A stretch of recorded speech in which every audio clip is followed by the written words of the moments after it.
Olá, seja bem-vindo. Você está assistindo, está ouvindo o Abrace Talks, o podcast da Abrace, Associação Brasileira de Cenografia e Montadores. Meu nome é Paulo Passo, ao meu lado, Sul da Costa. Oiê. E hoje a gente está recebendo um grande amigo que eu tenho, a vida me presenteou com essa amizade, um dos caras mais importantes do nosso setor, responsável seguramente por maior prêmio do nosso setor, o Prêmio Caio. A gente está falando do Serginho. Sérgio Junqueira. Sérgio, obrigado, cara. Obrigado pela sua presença, obrigado por estar dividindo o teu conhecimento e a tua amizade aqui com a gente, cara. Eu que fico feliz, Paulo, Sula. Bem-vindo. Fico honrado com o convite de vocês e fico constrangido com as tuas palavras iniciais. Tá. Mas super obrigado pelo convite. Pra gente é uma alegria te receber aqui.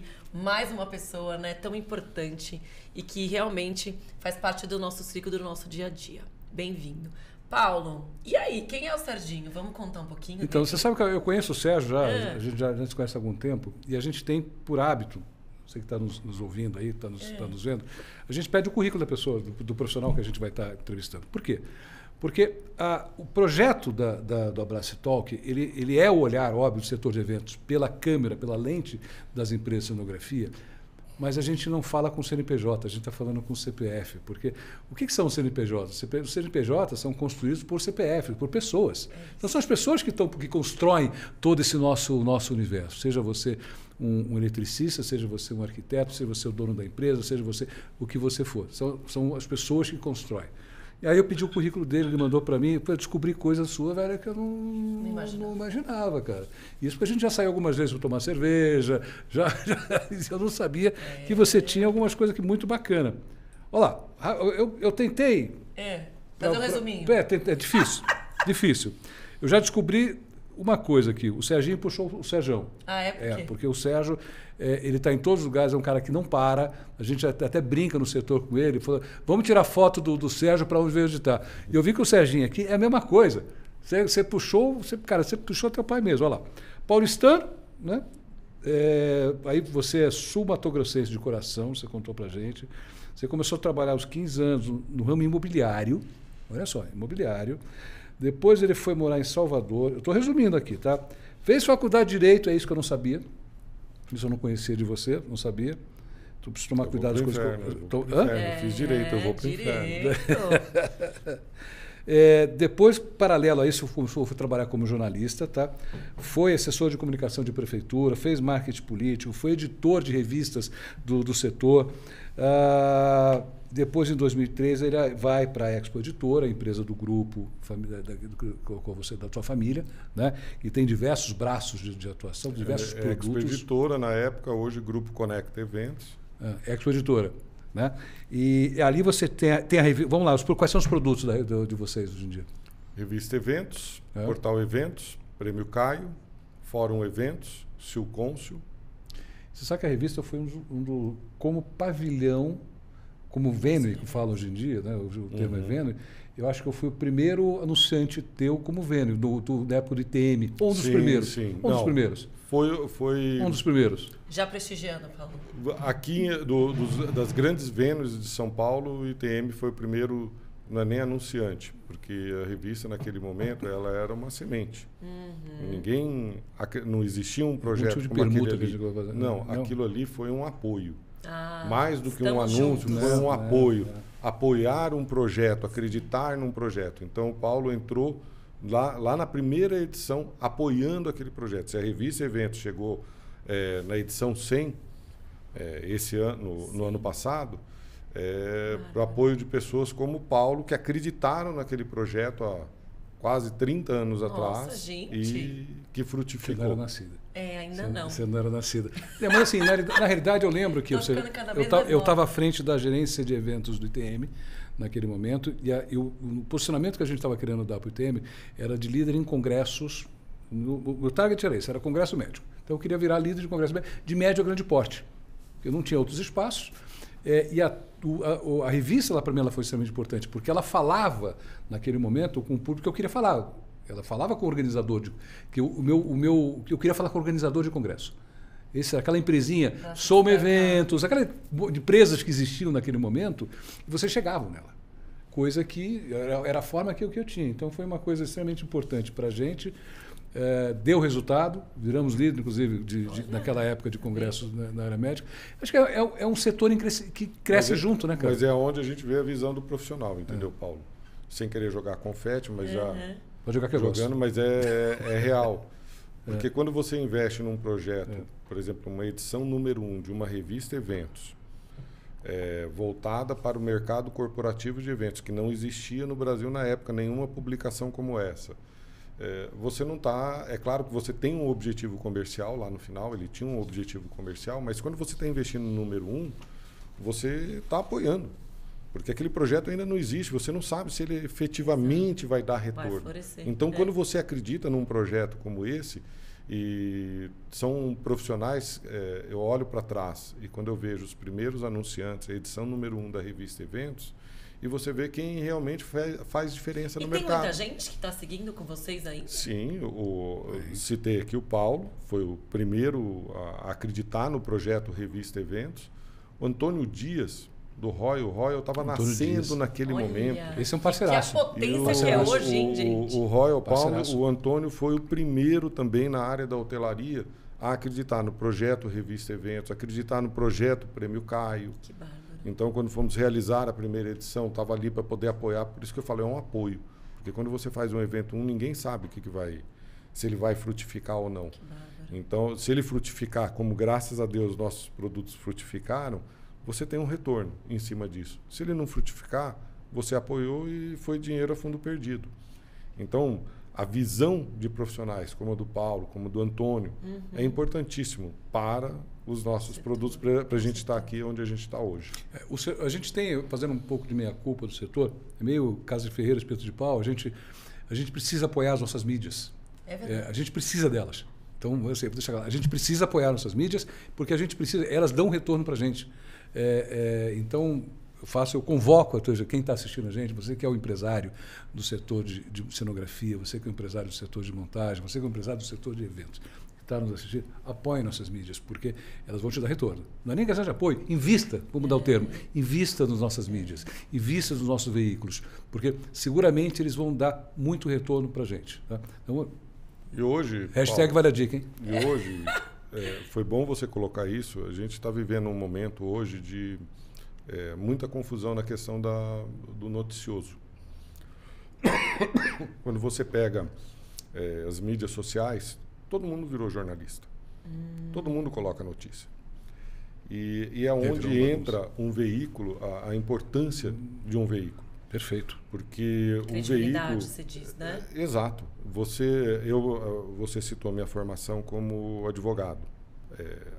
Formação formal. Mas eu sou jornalista também. E a primeira regra do jornalismo é checagem. Então, você não coloca uma notícia no ar sem você checar. Você é testemunha disso N vezes. Quantas vezes vocês me ligaram e... Exatamente. A gente recebe uma notícia. Olha, aconteceu isso em tal pavilhão. Aconteceu isso...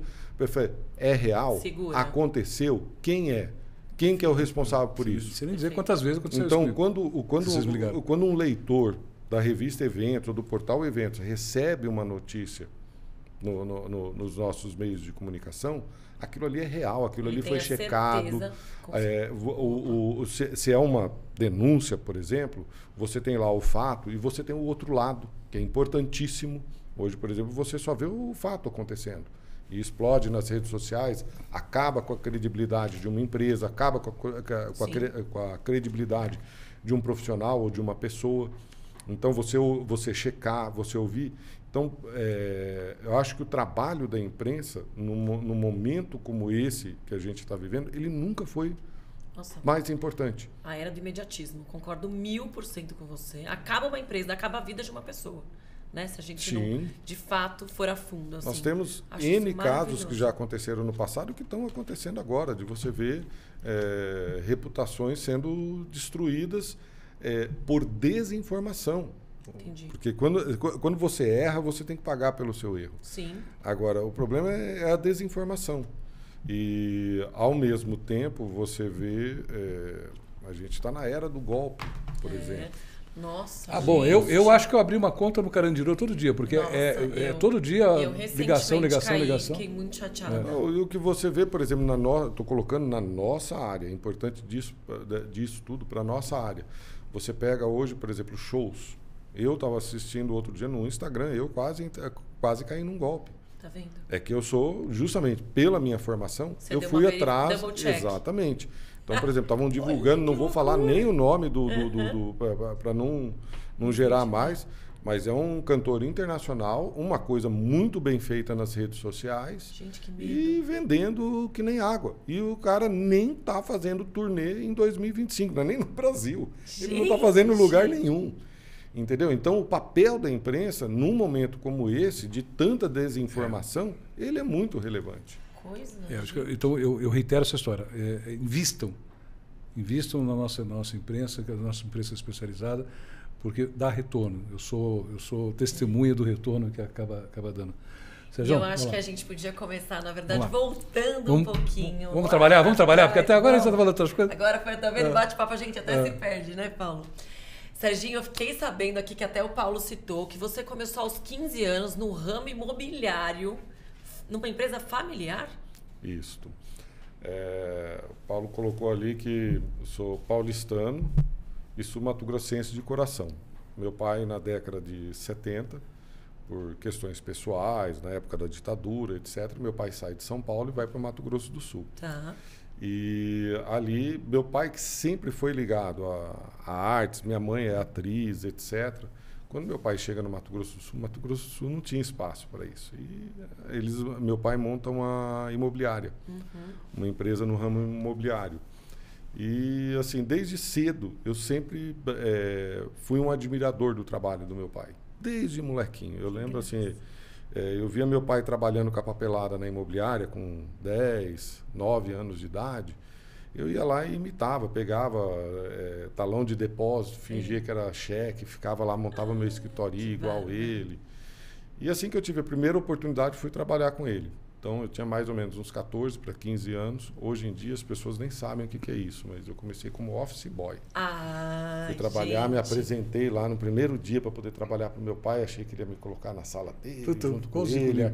Foi lá, me apresentou uma bicicleta, uma pastinha. Que bárbaro. Passei uma coisa. Vai pra rua, vai trabalhar, moleque. Começar pelo começo. E aí tinha que estudar normalmente de manhã, tinha que ter nota, tudo bonitinho, e à tarde tinha que trabalhar. Essa oportunidade. Se não tivesse nota, etc., não tinha trabalho, não tinha salário no final do mês. Gente, tá vendo? A minha diferença foi com 16 anos, foi mais velho que você, mas foi igualzinho. Também que achei que ia trabalhar.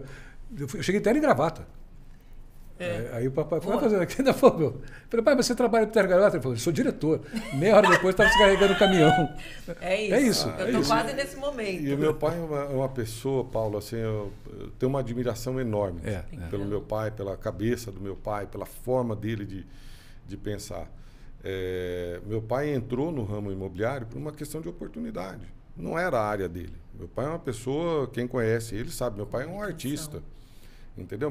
Mais do que comunicação, Sula, meu pai é um artista, meu pai cria produtos, meu pai é uma pessoa que a criatividade, a imaginação dele, meu pai coloca uma revista Eventos, por exemplo, na praça, depois de 1 ano, 2 anos, ele já parte para outro produto, ele passa para o departamento comercial, administrativo, o interesse dele é de fazer as coisas acontecerem. E foi a mesma coisa lá atrás. E eu lembro assim que ele, no começo, eu não entendia por que office boy. Aí eu saí do office boy, ele me colocou no almoxarifado. Eu falei, hoje, depois, eu fui entender o que ele estava fazendo. Ele mesmo não entendia 100% da estrutura. Exatamente. E aí ele me colocou cada pedacinho da empresa. Então fui para office boy, almoxarifado, auxiliar no caixa. E quando eu fui para auxiliar do caixa, ele trouxe o contador dele. Eu não entendi.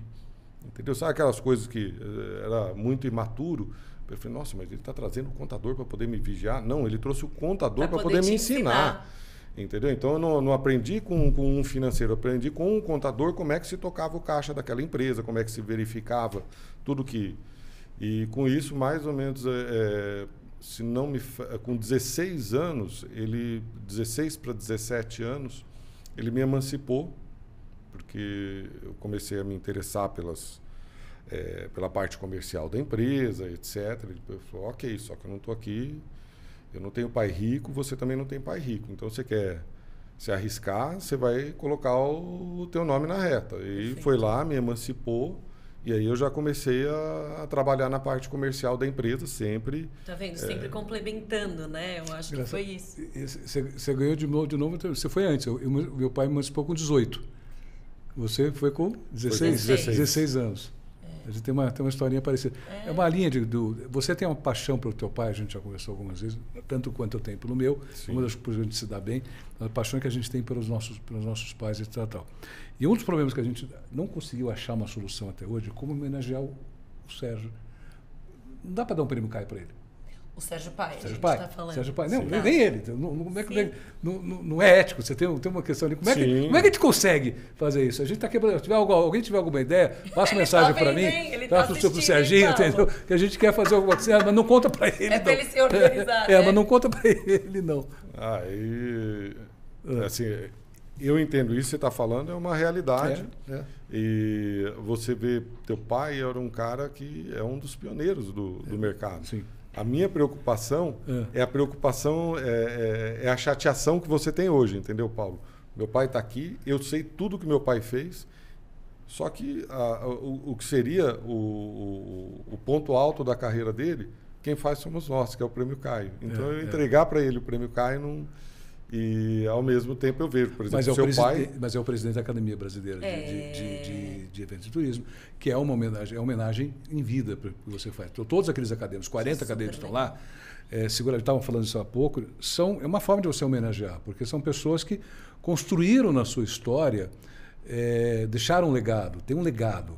Então, ontem tivemos na posse do Juan Pablo. Do Juan Pablo de Vera e do Toninho Isidoro. E do Toninho Isidoro, tivemos ontem na posse, belíssima posse, extremamente concorrida, diga-se de passagem. E é o momento de você... O Juan Pablo estava emocionado, você viu que ele estava... Nunca tinha visto o Juan Pablo emocionado, porque é a forma de você homenagear. E o Sérgio Junqueira, pai, né? Ele é o atual presidente da... Primeiro é um acadêmico, eu acho que esse é o fato. Mas é o atual presidente, também está com esse cargo. Meu pai também. é um dos fundadores da academia. Da junto com Rafael Gagliardi, com o Checo Aoki, Armando Campos Melo. Eles tiveram a ideia lá... O Sérgio também, se não me engano. 19 anos. O Pasqualini? Não, ele não é dos fundadores. Tá. A academia, se não me falha a memória, foram 13 acadêmicos fundadores e depois preencheu o restante são 40 cadeiras. Então, os 13 primeiros depois foram preenchendo. Serginho, dentro dessa linha, já que a gente está falando do seu pai, eu tenho que perguntar isso. A tua empresa, você é um dos donos, é uma empresa familiar. Sim. Como quase todas as nossas empresas, no nosso setor, é bem comum, tem muito essa empresa tal. E assim, eu tenho um dos privilégios que eu tenho é de ser amigo de vocês. Eu sou amigo da família, eu tenho essa honra, esse privilégio. Aqui, ó, o melhor do setor, os amigos que conquistamos nessa jornada. Então, para mim, isso é quase o meu mantra, né? É uma das coisas que eu mais gosto. Então, o que eu vejo? Como é que é você trabalhar numa empresa familiar, mas numa empresa familiar que vocês têm uma característica que, para mim, ela é muito marcante. Eu peço desculpas até pelo termo. Ele é quase eu até escrevi aqui, olha, é um núcleo de amor. Porque eu vejo a sua irmã, seu pai, você, outro irmão, enfim. Vocês trabalham ali de um jeito, um protegendo o outro. Ele é uma empresa familiar, mas é uma empresa que vocês... Maior, a palavra amor, me perdoe, por favor, por isso, é uma coisa muito forte entre vocês ali. Né? Acho que é por isso que dá agora, isso deve ter lado bom e também deve ter seus momentos de faísca, né? Como qualquer empresa, como é que é esse processo? Qualquer família. Mas o que eu coloco é que nós somos uma empresa orgulhosamente familiar. Que legal isso aí. Ok? É uma empresa orgulhosamente. Eu sou de uma geração, Paulo, na década de 80 para a década de 90, se falava muito das corporações. E as grandes empresas, as empresas mais admiradas eram as corporações. Então, a família Ford perde o controle da Ford e vira uma corporação. Aquilo ali era admirado. O Amador Aguiar, ele tira o controle do banco quando ele falece e transfere para uma corporação, não é mais da família. eu olho para trás hoje, eu vejo que o caminho que nós seguimos, que meu pai ensinou para nós e que nós trouxemos para dentro da nossa empresa, é o correto. O Bradesco era o maior banco privado na década de 80. E era uma corporação. 20 anos depois, o maior banco do país é o Banco Itaú, que é uma empresa familiar, gerida pelos familiares pelos membros de 3 famílias, família Setúbal, família Vilela e o Moreira Salles do Unibanco agora. Então, por isso eu falo, é uma empresa orgulhosamente familiar. Quando você trabalha com a sua família, é claro que o lucro ele é importante. É claro que você colocar a comida na mesa hoje, ele é importante. Mas uma empresa familiar, ela não olha só para o hoje. Uma empresa familiar, ela olha para o amanhã. Sim. Ela olha para o médio... Todos nós dependemos daquilo juntos. O médio e longo prazo. Muitas vezes você olha, você sabe que aquela decisão, ela não é uma boa decisão economicamente para o curto prazo. Mas a empresa precisa sobreviver no médio e longo prazo. Então você toma aquela decisão pensando no futuro. Uma empresa familiar tem esse pensamento. E isso a gente sempre trouxe, que a gente estava falando, Mato Grosso do Sul, meu pai tinha uma imobiliária, quem estava envolvido? Sempre meu pai, os irmãos dele, aí ele vai trazendo sempre os filhos, meus filhos vão trazendo os sobrinhos, sempre a família trabalhando juntos. Quando viemos para São Paulo, a mesma coisa, a revista Eventos, ela nasce, eram 2 irmãos, Sérgio Junqueira, meu pai, e Paulo Junqueira. Meu pai me trouxe, a partir de... A revista começa a circular em 1998. Eu começo a... Mostrar a revista para quem está... Desculpa, só para mostrar. Essa aqui é a edição do último Prêmio Caio, né? Sim. Revista Eventos. Um especial, especial do Prêmio Caio 2023. Você está focando aqui, mas... Acho que sim.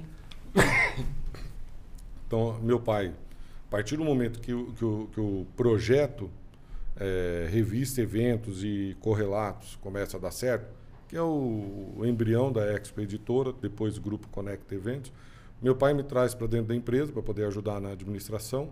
Meu tio Paulo traz o filho dele, meu primo Paulo. Na família, os nomes também se repetem, não é só... Sérgio pai, Sérgio filho, Paulo pai, Paulo criatividade filho. Nossa é um negócio maravilhoso para botar no filho. É o legado, a gente traz o legado dos nossos pais. E, então, esse DNA sempre muito forte. Sempre muito forte. Vem, e essa relação, Paulo, não é uma coisa, por exemplo, eu leio muito a história de empresas em que a família, em um determinado momento, se uniu, o pai com o filho, ou 2 irmãos, e foram tocar um negócio e aprenderam no decorrer. Quando eu falo que está no nosso DNA, que, por exemplo, eu nasci dentro de uma empresa familiar. Então, eu aprendi a negociar com meu pai. E quando eu falo negociar, não é negociar da porta para fora. Eu falo negociar com o senhor, meu pai. Negociar os meus pontos de vista. O cliente interno da vida. Exatamente. Meu pai, por exemplo, é uma pessoa que eu acho sensacional, porque meu pai, a minha mãe, meu tio, todos eles também, eles eram os reis, nós éramos os leõezinhos. Sim, ok? E eles aprenderam também a respeitar o nosso ponto de vista, a entender quando a gente chegava ali e colocava... Então, essa relação, ela nasce junto com a gente. Não é que nós tivemos que nos adaptar uns aos outros. Por isso você coloca uma relação de amor. Claro, toda a família, graças a Deus, minha família tem muito amor envolvido. Tem. E quando a gente traz isso para os negócios, vem tudo junto. Exato. Eu acho que isso deixa toda a bagagem vem junto. Eu acho que é um grande ensinamento para quem está nos assistindo, quem está nos ouvindo. Porque, como a gente falou no começo, a sua empresa é uma empresa familiar. Né? É uma característica do nosso setor. A gente quer que dê certo, né, Serginho? Sim. Faz muita diferença. A gente precisa que dê certo. A gente quer que dê certo, a gente aplica naquela relação que ela é tanto profissional como pessoal, né? Então, é desafiador ao mesmo tempo, né? Mas quando a gente entende, eu acho que a gente tem que entender o limite de cada um, né? Como você falou, respeitando, entendendo o limite de cada um, até onde você pode ir. Cara, e quando a gente entende esse pacote aqui, flui, dá muito certo, né? Dá muito certo e traz um resultado interno e traz um resultado externo, junto a clientes, e junto fica ao claro mercado. isso, né? Que é o amor que você está falando. Exatamente. Muito não é a amor, planilha Excel. amor envolvido. Não é a planilha Excel. É isso, a coisa flui, brilha, a energia está positiva, né? Isso é tão importante. Quando uma empresa, quando um cliente investe numa empresa familiar e ele entende essa estrutura, a gente brinca, meu pai faz aniversário, né, essa semana agora. Sexta-feira. E aí, convidados, etc. E você vai olhar a lista de convidados, tem familiares, claro. Tá lá, os irmãos dele, meus primos, etc. Mas é principalmente as pessoas do mercado. Tá, e você olha, são clientes, juntos são parceiros, etc. Que se tornam amigos. É verdade. Porque quando você se relaciona da forma como nós nos relacionamos, sempre muito próximos, como, né? como uma empresa, como eu disse, uma empresa orgulhosamente familiar, você fecha um negócio hoje, não dá 6 meses perpetuando essa relação comercial, você ultrapassa do comercial para a amizade. É verdade. Entendeu? Então, hoje eu falo, mais do que colegas de trabalho, mais do que clientes, nós temos amigos. Entendeu? E a gente sentiu isso de uma forma muito poderosa, Sula, durante a pandemia. Porque quem conhece meu pai tem rodinha no pé. Meu pai é uma pessoa que não... ele estava muito empenhado, eu lembro. Meu pai não consegue parar. E quando começou a pandemia, a gente olhou e falou, meu Deus, o que eu vou fazer com meu pai? Porque meu pai tem um problema sério no pulmão, não podia sair. Minha mãe também tem um problema sério no pulmão, não podia sair. Então eram 2 pessoas que iam ficar trancadas dentro de casa. Eu lembro que você morria de medo por proteger teu pai da coisa da Covid. Você, cara, não pode, não dá. Vocês estavam apavorados. Lembro, vocês, pessoal, estava, como é que eu protejo? Naquele primeiro momento, a gente não sabia quais eram as consequências. Eu não ia arriscar. Mas a minha preocupação, tinha uma preocupação com a saúde física, claro, Covid, mas a saúde mental. Sim. Eu olhei e falei, o que eu vou fazer com essa pessoa que é super dinâmica, essa pessoa que está todo dia, como você estava brincando, nos grupos sociais as pessoas brincam, encontram com o Sérgio, no Sérgio Junqueira num evento de manhã, postam uma foto, olha, tem um clone dele aqui à tarde, porque não é possível. Você não tem o Cal Parade? Mônica Parade? Tal. Então, a gente sai tirando foto com o Sérgio Parade. Onde é que ele está agora? Eu tirei foto com ele aqui. Loucura, né? E quando começou a pandemia, aí a gente criou aquelas lives. E aquelas lives, no primeiro momento, Sula, sou muito honesto de colocar isso para todo mundo, não foi para o mercado, não foi para o público, foi para o meu pai. Perfeito. A gente criou aquilo ali para ele poder ter uma atividade. Mas aí aquilo foi impulsionando a nós mesmos, né? Sim. Então eu vi que aquilo foi dando força, a gente foi se unindo, o engajamento. Teve uma da Brás que foi... Mas, Sula, tudo é aquilo que você falou. Você usou uma palavra, eu não uso essa palavra nos negócios, etc., mas eu acho que é muito apropriado. Você usou o termo, a palavra amor. Quando você faz alguma coisa com amor, o retorno... meu pai sempre ensinou isso para a gente. Para falar, nossa, você tem um projeto, pai, vamos ver a parte financeira, coisa e tal. Eu falei, não, primeiro, vê o teu coração está no projeto. É isso. É isso que você quer fazer? Se o teu coração está no projeto, ele vai acontecer. Ele pode demorar 1 ano, ele pode levar 2 anos para você ter o retorno financeiro, mas ele vai acontecer. Isso. Agora, se você começa um projeto só pensando no dinheiro, ele pode até dar certo no curto prazo, mas ele não tem alma. Ele não tem alma. E num determinado momento ele vai naufragar. Posso pegar um gancho desse? Falando nisso, em projetos e grandes projetos. Na sua carreira aí, que eu nem vou perguntar quantos anos aqui na área de eventos, o que você acha que foi um projeto, um marco assim na sua carreira, na sua vida? Na sua vida. Que você fala, puta, esse pode ser curioso, pode ser um projeto desafiador, ou pode ser o maior projeto que você já fez? O projeto assim que me marcou, não tem como... É o Prêmio Caio. E eu falo que é o Prêmio Caio, não é porque eu estou envolvido com o projeto Prêmio Caio hoje. Sula, eu fazia... O Prêmio Caio nasce em 2000. A primeira edição dele é realizada em 2000. Ele nasce em 99, a ideia. Em 2000 é realizada a primeira edição. Nessa época, eu estava em Dourados, Mato Grosso do Sul, fazendo faculdade. E eu venho como convidado. Meu pai falou, olha, eu estou fazendo um novo evento, coisa e tal, queria que você desse. Claro, aquele primeiro que foi lá no Ele veio cantar, veio dar uma olhadinha. Que tava o Dr. Caio estava. O Dr. Caio estava presente, o Zé Vitor Oliva, com o banco de eventos na época. E eu lembro, eu venho, e a hora que eu olho, na época eu estava fazendo direito, exercendo jornalismo para poder ganhar a vida. E a hora que eu começo a olhar aquele corpo, né? Não, porque quem assiste um evento pronto e acabado é uma coisa. Eu já cheguei, fui ver os bastidores, etc. E a hora que eu olhei aquilo ali, eu falei, cara, é isso que eu quero fazer. Entendeu? Então o Prêmio Caio, ele já me picou, a área de eventos, e o Prêmio Caio já me picou antes de eu entrar na empresa. Eu fui entrar na empresa 2, 3 anos depois. E mesmo assim, quando eu entro na empresa, eu vou cuidar principalmente da revista Eventos. Tá. Seja pela minha formação como jornalista, ou seja porque na época era o carro-chefe da empresa, mas ao mesmo tempo sempre olhando o Prêmio Caio e o que acontecia dentro do Prêmio Caio. E uma coisa que eu acho interessante, que foi me encantando cada vez mais no Prêmio Caio, é que você ia assistindo através dele a evolução no mercado. Nossa. As empresas, acho que até hoje, as montadoras. Sim, mas até aquele momento você não tinha esse termômetro.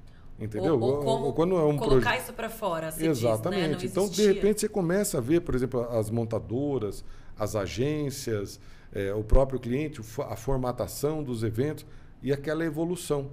E eu acho que isso vem um pouco do meu pai, entendeu? Uma pessoa criativa, uma pessoa... Então, eu tenho isso de gostar, de ver o mercado evoluir, as coisas acontecerem. Eu acho maravilhoso. A coisa que eu mais adoro fazer é assistir filme de backstage, que você vai vendo ali aquele terreno vazio. Nossa. Sabe quando vai passando rapidinho o vídeo e você vai lá e vê uma coisa ali. Era um terreno e hoje, 2 horas depois, tem outra coisa que eu acho sensacional e que eu fui aprendendo isso através do Prêmio Caio. Nós estamos no mercado, a gente pega e fala construção. A gente assistiu N casos aí de empresas, construtoras, etc. O cara vai lá 2 anos, 3 anos para poder construir um prédio de não sei quantos andares, e aí tem problema, isso e aquilo. Cara, nós construímos cidades. Cidades, verdadeiras cidades. Em pouquíssimo tempo. Em tempo. 2, 3 dias para a realização também de uma feira que vai ficar 4, 5 dias ali de pé. Desmontamos em 2 dias. E quando a gente fala, quem olha para uma feira, pensa, não, o cara vai lá e levanta paredes. Não, a gente levanta... São verdadeiras cidades, são paredes, parte elétrica, parte hidráulica, e tudo com a mesma segurança, com o mesmo padrão de qualidade daquele prédio que você vê sendo levantado na tua esquina, que leva 2 anos para poder... Às vezes você olha e nem acredita a diferença. Né? Exatamente. Que são meses de planejamento que a gente vive, tem aqueles projetos que são nossos filhos, né? Aquele sonho. Aí, como você falou, você monta, depois de 2, 3 dias, vivemos aquilo, desmonta. Às vezes eu tenho dificuldade de tanto envolvimento que a gente tem, de ser tão rápido, sabe? Você fala, nossa, já foi... Que loucura! E foi tão maravilhoso, né? Foi tão bacana. A primeira vez que eu assisti, partiu meu coração. Eu olhei para desmontar. É assim que eu odeio desmontar. Até porque você se envolveu muito naquilo para dar certo. E você assistia aquela feira inteira indo para baixo. E hoje, a gente falando aqui de evolução, eu lembro que a primeira vez que eu assisti é totalmente diferente de hoje, porque eu lembro que quase que entrava com um trator demolindo a feira. Não se aproveitava, não se tinha... Outra forma construtiva, exatamente. Né? Hoje, continuo ficando com o coração partido a hora que eu vejo aquelas luzes apagando, as primeiras marteladas do desmonte. Mas hoje você vê evolução nisso também. Hoje, por exemplo, existe um cuidado na desmontagem que não existia há 10, 15 anos atrás. Eu concordo com você, que eu falo que não é destruição, é desmontagem, né? Que é muito diferente. Exatamente. Né? A gente tem que aprender a cuidar das coisas. A gente há pouco falou sobre isso. A gente tá falando do cuidado, do cuidado, do põe no caminhão, do tira. Na embalagem, a gente tem que ter esse cuidado, né? É importante. E uma coisa que eu observei nos últimos 10 anos, Sula, de cada 10 montadoras hoje, uma, pelo menos, e isso eu estou falando porque eu não tenho mapeado, talvez seja até uma ideia para o próprio Prêmio Caio. De cada 10 montadoras, hoje uma tem um braço de sustentabilidade. Sim. É uma empresa criada à parte, então você tem empresa-mãe montadora, e tem uma segunda empresa, um CNPJ, que não visa lucro, nada disso. É simplesmente uma empresa que vai lá, pega todo aquele material de reaproveitamento, não é nem de reaproveitamento, porque o que é reaproveitado hoje vai... Aspas, exatamente. Positivo. Aí vai para a comunidade, Isso, envolve comunidade. Exato. Então, eu lembro, por exemplo, tem o caso a Surreal, por exemplo, Sim.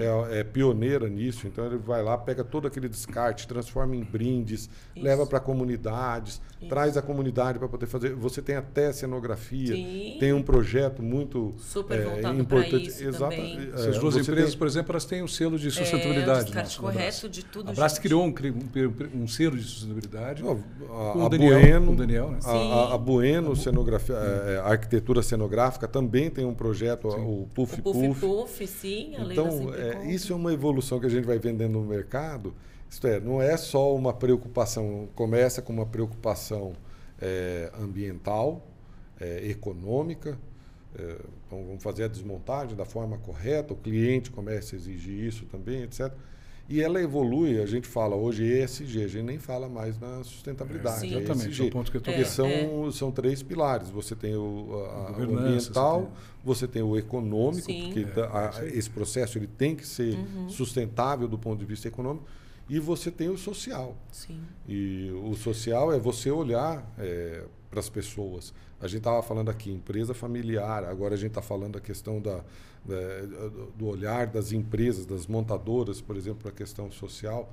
Esse ano, o Fórum nós realizamos já desde 2013 o Fórum Eventos. É um evento de conteúdo voltado para o mercado de eventos, público-alvo, gestores de eventos, gestores de marketing, gestores de RH de grandes empresas, de empresas contratantes de eventos.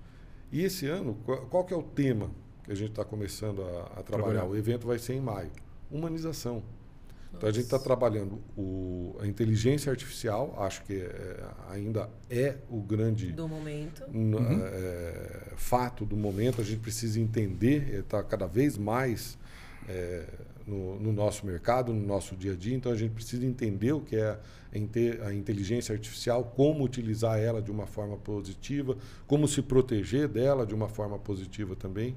Mas, ao mesmo tempo, você traz para a discussão a humanização. A humanização do trabalho, a humanização do relacionamento com o cliente. Sim. Você está falando de ESG, né? É uma das nossas bandeiras, talvez, como abraça aí como associação agora. E assim, ESG são 3 letrinhas. Muito bem que você colocou agora. Não é uma letrinha só. A gente não está falando só de descarte de material. A gente está falando do processo como um todo, né? Isso. Então, quando você pega, por exemplo, uma desmontagem, que você pega uma feira em 30, 40 mil metros quadrados, você tem uma noite para desmontar, desculpa, você não está falando sobre ESG. Vamos reaproveitar material? Bacana. O exemplo que a gente dá, temos até uma entrevista passada, dessa mesa aqui. Vamos pegar essa madeira aqui, bacana. Para a gente reaproveitar isso aqui, está tudo certo. Você precisa embalar isso, você precisa desmontar com carinho, com a ferramenta correta. Então, você precisa ter um profissional qualificado para isso, você precisa ter treinado, ele precisa ser bem pago. Então, tem todo um processo como ter, você precisa ter tempo. Então, essa discussão de ESG, eu concordo, gênero e grau com você, para mim é uma das... Você pode, eu tenho até falado bastante sobre isso, você pode concordar ou você pode discordar. Mas se você não fizer, você está fora do mercado. Simples assim. Sim. Né? Você está fora do mercado. E é um problema que não é de um player apenas. É algo que tem que ser pensado por toda a cadeia. A cadeia inteira, ela tem que fazer parte dessa conversa e tentar achar quais são os mecanismos para o nosso futuro. Paulo, quando a Sula me perguntou do projeto, eu falei do Prêmio Caio. No Prêmio Caio a gente assiste, eu consigo, coordenando o Prêmio Caio, eu tenho que ver todos os cases, dependendo de vencedores ou não, etc. Então você consegue...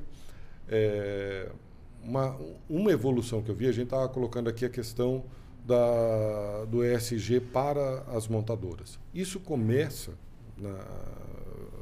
na minha visão ali dentro do Prêmio Caio, com o cliente. Antes da gente falar em ESG, o cliente ele começa a entender, há uma mudança no mercado, se não me falha a memória, ali por 2013, 2014, até ali a empresa simplesmente investia em marketing massivo. Então fazia publicidade na Globo, fazia publicidade na revista Eventos, ponto, e ele resolveu o problema dele. De 2014, 2015 para cá, o público quer mais do que isso, quer mais do que uma mensagem numa telinha. Ele quer entender quem é aquela empresa. Sim, quem são as pessoas daquela empresa. Quem são as pessoas e, principalmente, Sula, qual o propósito daquela empresa. A Juliana Bayer, por exemplo, faz um trabalho, é uma das pessoas que está bem à frente desse processo. Mas que isso faz diferença, não só como a gente põe para fora, mas como a gente toca dentro, né? Exatamente. Quando todo mundo entende aquilo, aquele propósito, ou quem somos nós como uma corporação, eu acho que muda tudo. Aí que a gente tem as pessoas que vestem a camisa, a gente tem as pessoas que ficam, de fato, ao nosso lado e seguem ali, né, Serginho? Exatamente. Isso é tão importante. Quando você... Hoje, o teu cliente, o cliente final do seu cliente, quando ele vai comprar, comprar uma cerveja, ele quer saber quem está por detrás daquela cervejaria, qual é o propósito daquela cervejaria. O lucro é importante, o dinheiro é importante, ele continua sendo importante. Sim. Mas, além do ganhar o Viometal, o que está por trás daquela empresa? Sim. Não é porque à toa... retrata quem somos nós na realidade. Não, né? E não é à toa, Sula. Se você for olhar, por exemplo, hoje, quem que é o líder de mercado no Brasil? Nós temos uma Brahma que nasceu aqui no Brasil, nós temos uma Antártica que nasceu aqui no Brasil, nós temos uma Heineken que vem lá da Holanda e que hoje domina o nosso mercado. Como é que ela domina o nosso mercado? Porque nos últimos 10 anos ela investiu em mostrar os propósitos dela. Os propósitos dela como empresa. A plataforma Green Your City que eles trabalham é maravilhosa, elas põem para fora de uma maneira muito positiva. Para todos os tipos de evento eles demonstram isso. Não, foi a primeira cervejaria a ir lá e ter orgulho daquilo que o Ministério da Saúde obriga a colocar lá no final, se beber, não dirija. Ele foi lá, eles fizeram uma campanha. Na criação da 00, que eles também têm, que é super legal, né? Então, é verdade, é bem admirável esse propósito. Deixa eu fazer só um comentário aqui, é o seguinte, a gente está com 40 minutos já de... Gente do céu! O Sérgio bateu o recorde de todas as entrevistas que a gente fez até agora, e a gente... ter menos conseguido botar a nossa pauta na mesa. Então, eu vou dar um spoiler para vocês, tá? Posso contar? Posso? Não sei. Vou contar, vai. A gente tem esse projeto que vocês estão ouvindo, estão assistindo agora, mas a gente também vai fazer o Happy Hour Abrace, que é exatamente isso que a gente está falando aqui agora, mas com um tema. Então, a gente coloca 1 ou 2 temas, são 2 convidados. O Sérgio já está convocado, por isso, pancada à vontade, vai ter que estar com a gente aqui. A gente fazer um happy hour, a diferença é que a gente vai fazer isso numa quinta ou sexta-feira à noite, então a gente vai poder tomar um vinho, alguma coisa, e a gente ficar discutindo esses temas. Eu sei que o Sérgio, a gente, como eu falei, somos amigos, enfim, quantas vezes a gente saiu para tomar cerveja, happy hour, e essas conversas são longas. Eu acho que é um aprendizado mútuo, a gente aprende, a gente conversa. Então, aguardem o happy hour Abrace. Sérgio, fala lá. Não, eu ia retomar aqui a pauta. Mas a pauta a gente tem que ir para o final da pauta agora. Eu já estou indo, então, vamos lá. Falando de Prêmio Caio, para a gente finalizar, isso aí, Prêmio Caio. O que a gente pode esperar para o prêmio agora desse ano, 2025? Prêmio Caio, quem já participou em edições anteriores, o Prêmio Caio foi evoluindo qualitativamente e quantitativamente. Em 2019, a gente desce para o pavilhão do Expo Center Norte. Fizemos, na época, foi um evento para 1.100, 1.200 pessoas. Um sucesso. Sucesso, eu estava lá, absoluto. Sucesso. Acho que foi a primeira vez que eu fui convidada, eu fui de convidada. E ali veio a pandemia no ano seguinte. Então, Leila me convidou. E a gente teve que dar um passo para trás. Quem esteve no Prêmio Caio ano passado viu que, assim, chegamos no nosso limite dentro de um centro de convenções. Então, a grande novidade esse ano, a gente desce para o pavilhão, estou falando em termos de cerimônia. A gente desce novamente para o pavilhão. Em função todo esse crescimento, é incrível como a pandemia, ao mesmo tempo, ela judiou muito do nosso mercado, mas, ao mesmo tempo, ela estourou uma rolha como se fosse de uma champanhe, porque o nosso mercado voltou mais forte, mais pujante ainda. Quem olhava em 2019, falava, chegamos no teto. Que teto o quê? 2022, 2023, 2024 é uma loucura. Então, em termos de cerimônia, vamos para o pavilhão, provavelmente um evento ali para 1.300, 1.400 pessoas. E outra novidade vai estar sendo realizado em paralelo com a Expo Experience. Sim. Acho que é esse, né? Que é o evento da UBRAF. É um evento organizado já desde o ano passado pela UBRAF. Primeira edição participamos. Presidida hoje pelo Paulo Ventura e dirigida pelo PO. E o Prêmio Caio, nós vamos integrar os dois eventos, então a área de exposições do evento da UBRAF vai ser aberta às 4h do dia 8 e integra com a cerimônia de premiação que vai estar acontecendo então, a partir das 7h. Perfeito. Quem já participou do Prêmio Caio sabe que tradicionalmente nós fazemos, a cerimônia começa às 8h, a partir das 6h a gente abria um coquetel, onde as pessoas faziam bastante networking, etc. Então, a partir desse ano, esse networking, esse coquetel vai acontecer dentro do evento da UBRAF. E no dia seguinte, a gente vai ter o Prêmio Caio, a cerimônia à noite, e no dia seguinte, o Expo Experience, com conteúdos, inclusive do próprio Prêmio Caio, no palco, alguns vencedores, etc., mostrando para o mercado como conseguiram chegar ali naquele resultado. E a feira acontecendo durante o dia, inclusive com o apoio da Brasce, né? Eu sei que a Brasce já entrou como parceira do projeto esse ano. Estaremos juntos. Que delícia. Então, do ponto de vista da cerimônia de premiação é isso. Esse ano, outra coisa assim, que me deixou muito feliz, eu não tive férias esse ano. A repercussão da premiação ano passado foi tão grande. Dia 2, 3 de janeiro, já estava. Dia 22 de dezembro, eu estava recebendo demanda de empresas. Eu estava lá mandando demanda. Gente, como é que eu faço para poder participar? Aí, janeiro, a mesma coisa. E um dos objetivos do Prêmio Caio, além do reconhecer, é identificar. Identificar empresas, identificar profissionais e mostrar isso para o mercado. Então, e o meu raciocínio foi, cara, se essa empresa nunca participou, acabou de ver essa repercussão agora, se eu deixar para que ela venha para dentro do Prêmio Caio, lá em maio, junho, quando a gente tradicionalmente abre a inscrição, aquele momento passou e essa empresa, então chamei minha TI e falei, pessoal, vamos colocar o carro na rua. Então já é uma novidade. Todo mundo tomou um susto. Então, eu falei, não, quero inscrições abertas em janeiro. Que então legal. já estão abertas? Já estão abertas. Olha. Inscrições, inclusive.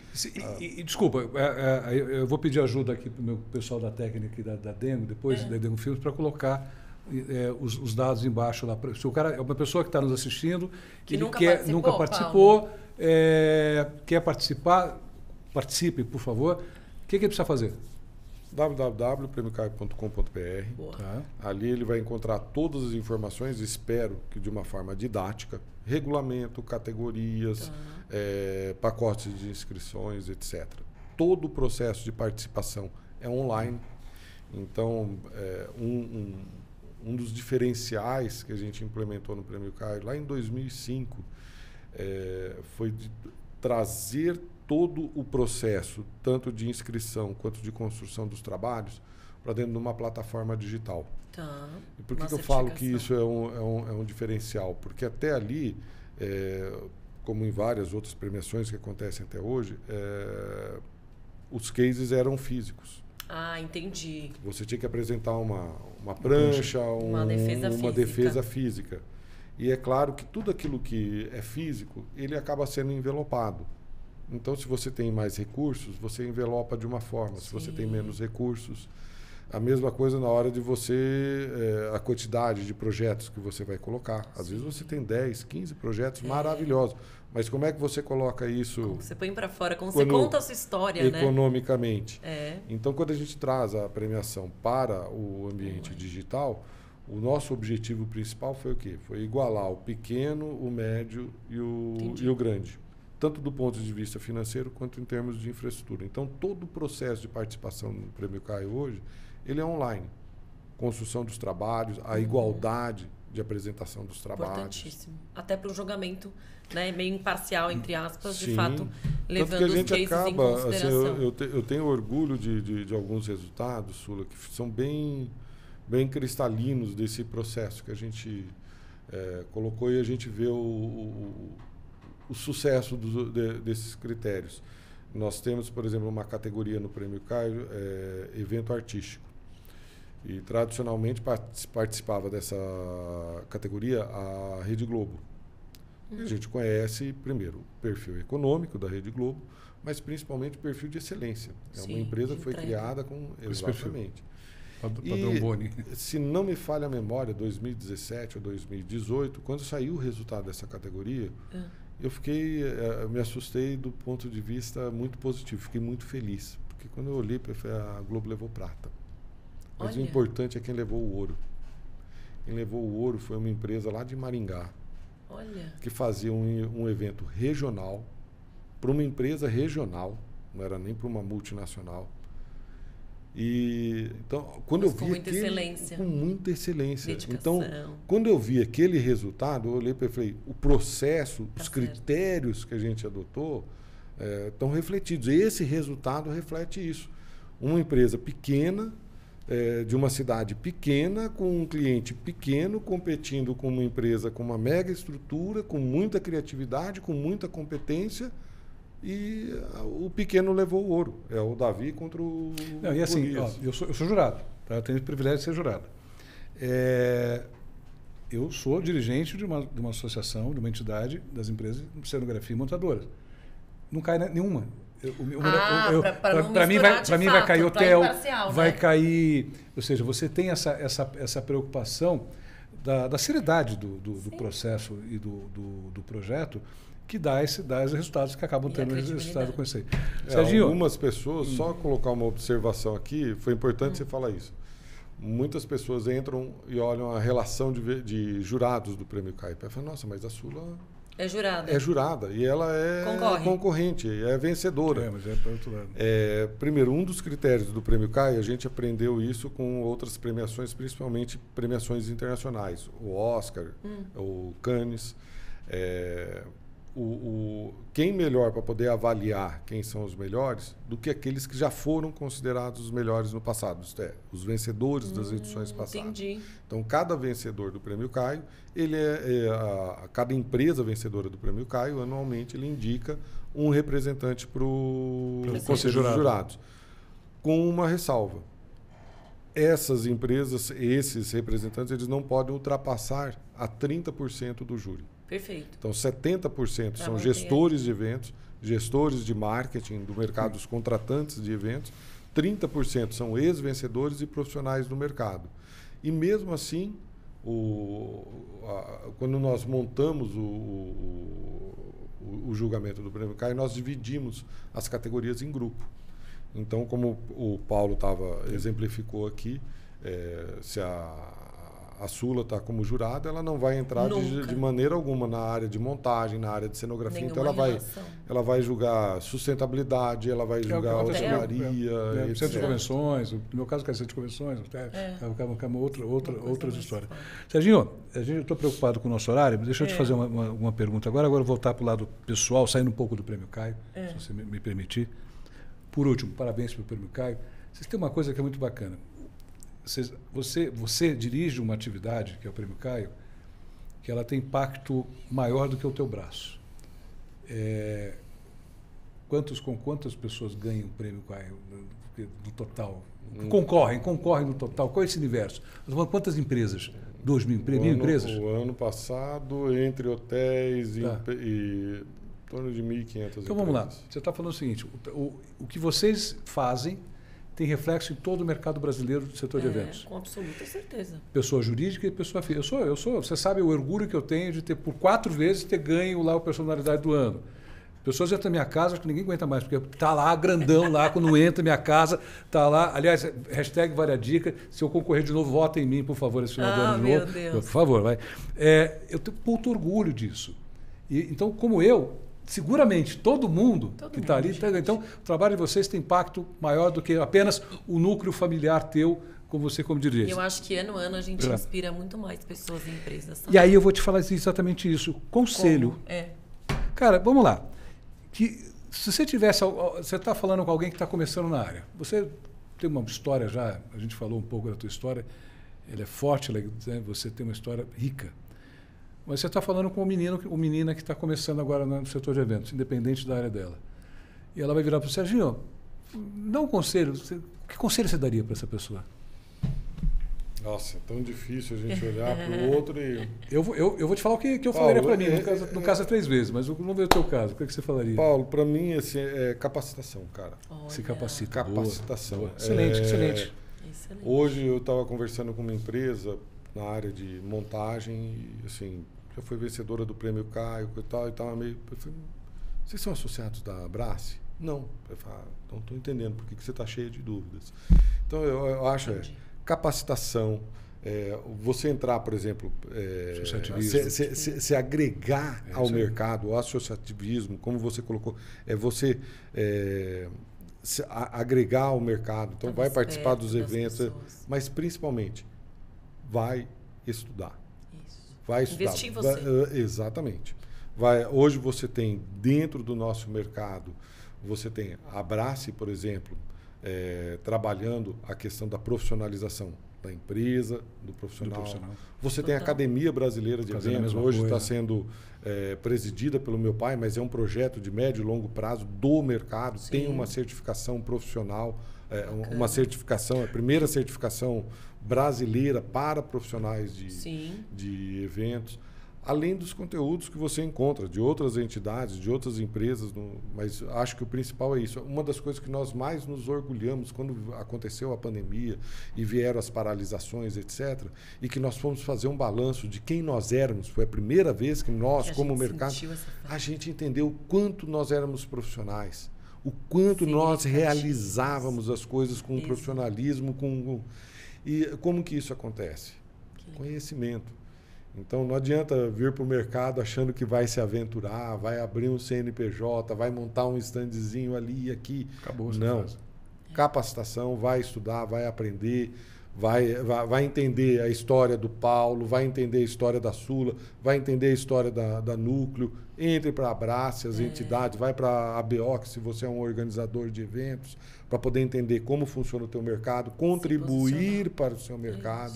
Eu acho que é uma coisa importante hoje. Perfeito. Você devolver também para o mercado um pouquinho daquilo que você está fazendo. Aquilo que a gente estava comentando antes. Você entrar visando só os seus objetivos, você vai ganhar no curto prazo, mas cada vez mais você tem que devolver. Eu acho que esse é o pulo do milênio, é esse. Você tem que devolver um pouquinho para a sociedade, para a tua comunidade, daquilo que você recebe. Perfeito, perfeito. É isso. Próxima? E aí, próxima? Bora? Posso eu? Por favor. Se você pudesse dar um conselho pro Serginho, O Serginho que estava começando. Agora é para você. Agora é para você. O que você ia dizer para você mesmo?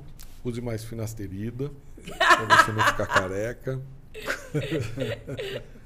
E acredite.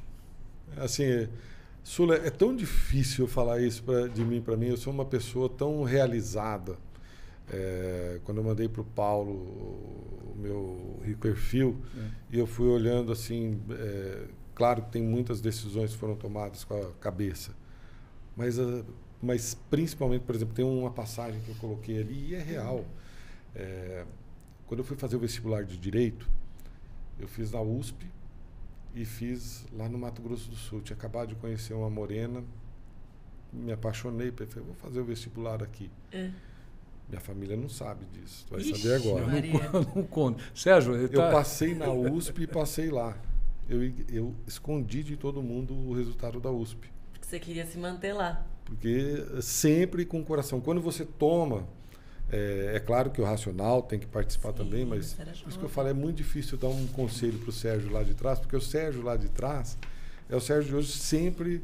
trabalhando muito com o coração, tomando as decisões muito com o coração. E quando você ouve o teu coração, cara, é muito difícil de você errar. E aí, quem é o Sérgio hoje? Quem é o Sérgio por Sérgio? Jesus, minha Sérgio por Sérgio. Essa é a última, essa é a última. Olha que a gente Sérgio conseguiu pegar ele, hein, Paulo? Sérgio por Sérgio. Sérgio por Sérgio. É um cara apaixonado. Apaixonado pelo que faz, apaixonado pela família. Ontem, até coloquei isso no Instagram, uma frase mais ou menos o seguinte: eu não sou um cara que tem lugares preferidos. Eu tenho pessoas preferidas. E onde essas pessoas estão, ali se torna o meu lugar preferido. Eu gostei bastante disso aí. Então é isso. Quem que é o Sérgio? Um cara apaixonado pelo que faz, apaixonado pelas pessoas que estão no entorno dele. E espero continuar. E aí é o conselho para o Sérgio do futuro. Antes que você me pergunte, já vou Eu não ia falar do Sérgio do futuro, mas eu adoro. Continue investindo nisso. Entendeu? Continue investindo no coração, nas relações, colocando o coração no que faz. Ele só esqueceu de falar que é um excelente amigo. Serginho, que eu tenho muito orgulho de ter essa amizade. Para a gente terminar, você já deu uma hora. Todos nós. Grande amigo, grande amigo. O que é essa bebida que está atrás? O que é aquele vinho, aquele espumante? O que é que você trouxe? Olha, vamos trazer para o Happy Hour, hein, Paulo? Vira aí, traz para a gente. Bota na mesa aqui. Conta para a gente o que é isso, qual que é... Esse daqui é um vinho com rótulo exclusivo do Prêmio Caio. O ano passado... A câmera está focando aí, né? O Prêmio Caio fez 25 anos. Comemorativos.